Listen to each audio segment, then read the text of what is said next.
I wonder how this game looks in EGA. Ugh. Let's stick with the VGA graphics.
Today on Ancient DOS Games, we're taking a look at SkyRoads, a fast-paced game that isn't quite like any other out there.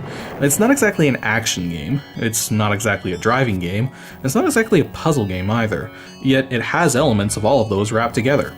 It's very unique, not just in style and gameplay, but also in presentation, yet it's so incredibly simple I don't really have much to say about it. So, I don't know, let's just get the game stats out of the way first.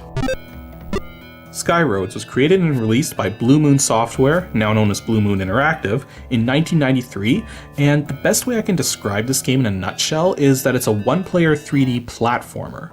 It runs at 320x200 resolution with support for both EGA 16 color graphics and VGA 256 color graphics, the latter obviously being the better choice.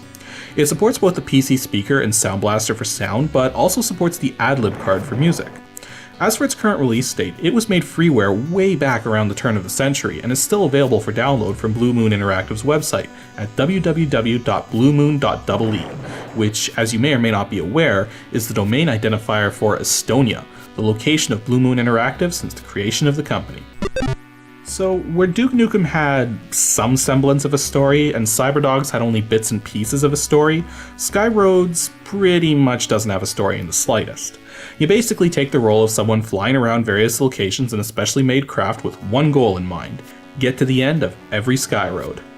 I guess the game doesn't really need a story, but I am very curious why anyone in their right mind would be risking their necks piloting such fragile crafts at dangerous speeds down these treacherous roads.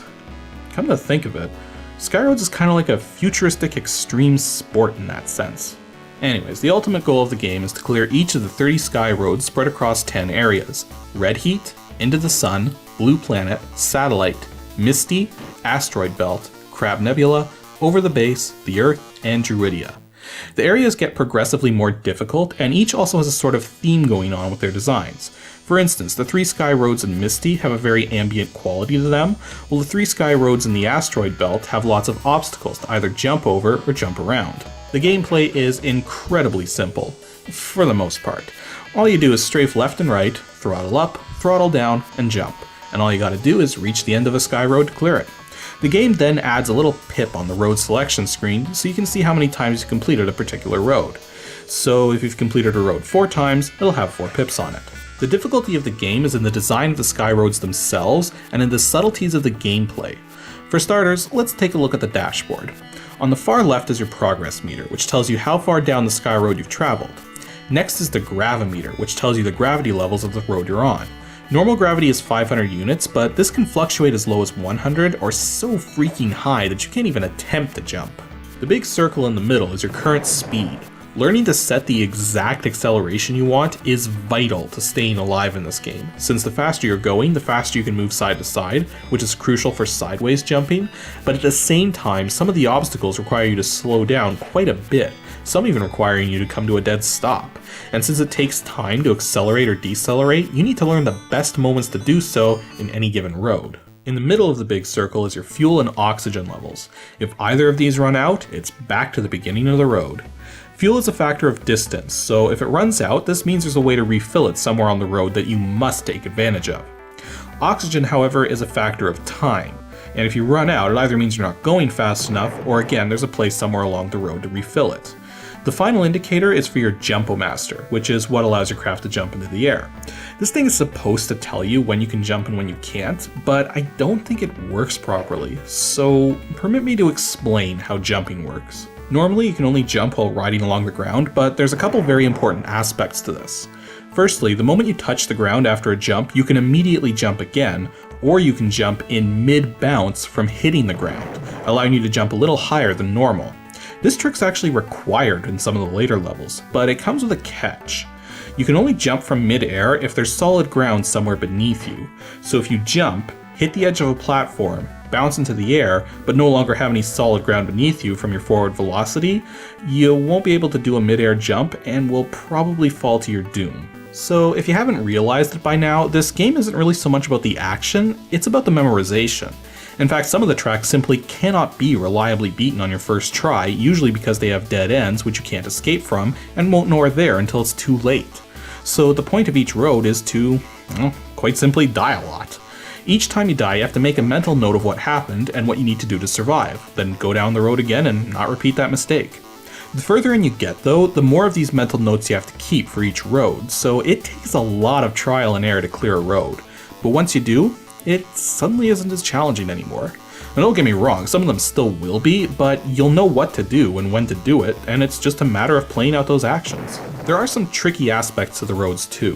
For example, the half-pipes can hide holes, solid walls, and a bunch of other potentially nasty surprises, or sometimes they'll even hide good things like supply zones.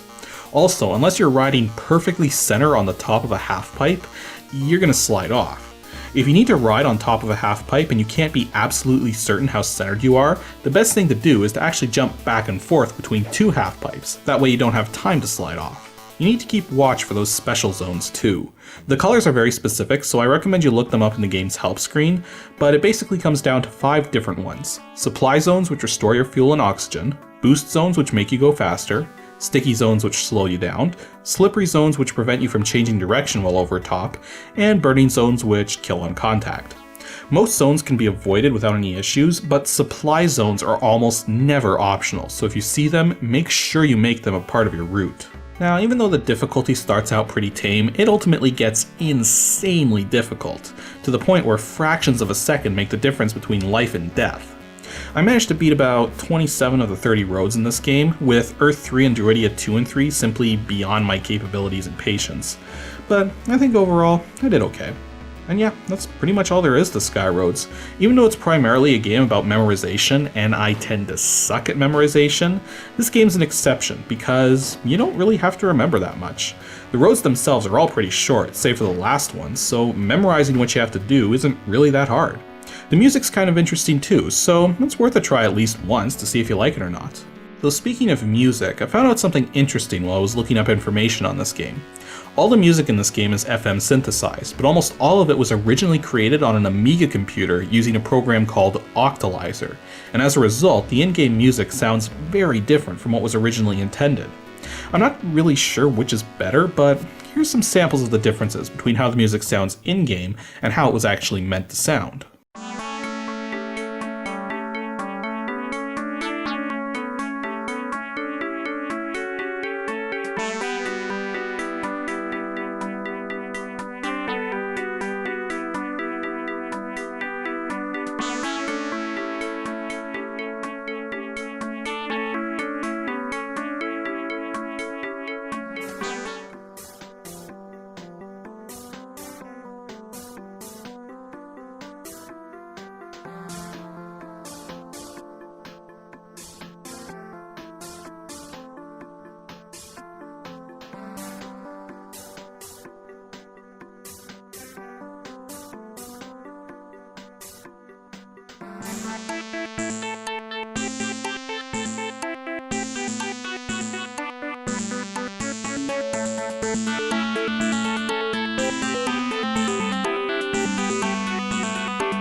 Interesting, huh?